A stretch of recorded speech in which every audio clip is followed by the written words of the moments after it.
Politique, il y a besoin de prendre une mesure qui freine.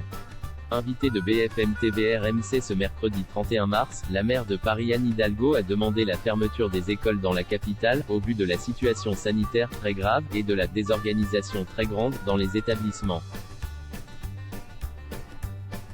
L'élu socialiste estime que les écoles doivent être fermées. Elle rapporte que dans la capitale, environ 20 000 élèves ne sont pas en classe parce qu'ils sont malades ou alors parce que les classes sont fermées, avant d'ajouter « Nous en sommes à 850 classes fermées ce matin ». Le taux d'incidence du Covid-19 chez les 15 à 19 ans est de 850 pour 100 000 à Paris, a aussi précisé Anne Hidalgo, en rappelant que la situation est « très grave » en Île-de-France, avec 1500 personnes en réanimation, à l'hôpital. La maire de Paris a aussi reconnu qu'une fermeture anticipée des écoles, avec des parents obligés de garder les enfants à la maison, serait encore un coup très dur pour l'économie, pour beaucoup de personnes. Comme le souligne BFM TV, on constate une explosion du nombre de classes fermées ces derniers jours alors que Jean-Michel Blanquer, ministre de l'Éducation, a annoncé qu'à partir de ce lundi, une classe d'école devra fermer dès le premier cas Covid, pendant 7 jours.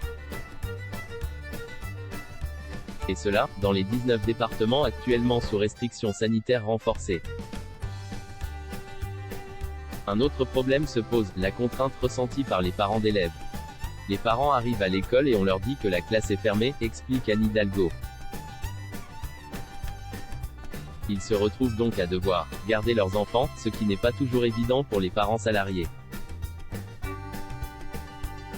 Face à cette situation, Anne Hidalgo appelle à accompagner la fermeture des écoles par davantage de télétravail, car on n'est pas encore au maximum de ce qu'on peut faire, selon elle. Elle estime également qu'il faut absolument accélérer sur la vaccination. Des mesures qui seront sans doute abordées lors de l'intervention télévisée d'Emmanuel Macron ce mercredi à 20 h. À voir également sur le HuffPost, Blanquer prouve qu'on peut faire du sport avec un masque à l'école et ça vaut le détournement, lire aussi. Tous vaccinés d'ici la fin de l'été, la promesse de Macron laisse les Français sceptiques face aux critiques. Dati justifie la vaccination des profs dans son arrondissement.